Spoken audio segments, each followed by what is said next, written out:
Chaozhou drawnwork, a technique integrating traditional Chaozhou embroidery and Western embroidery, has been listed as China's national intangible cultural heritage. Zhang Zhehan, a post-90s inheritor, took up the career as an embroiderer specializing in Chaozhou drawnwork.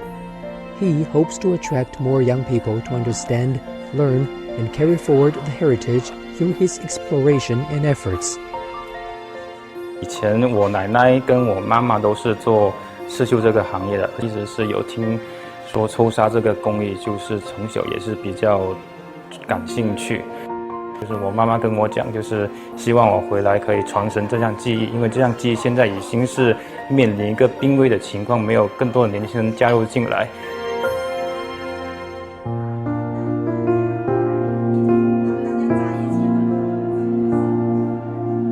我们就是慢慢创作了一些比较小而精、轻量化的一些产品，不要再去做一些太多的装饰，做的是一些偏生活的精致用品，就例如是包包啊，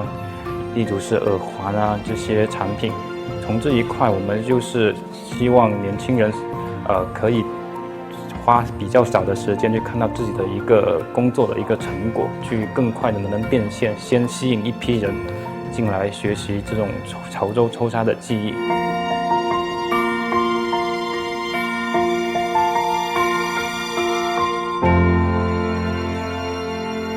近几年来，是国家也是大力在推广非遗进校园的活动。我们对这种非遗行业的未来还是抱有比较大的信心，但确实也需要各位非遗从事者一起去努力去推广，就需要靠大家的力量去把它给传承发展下来。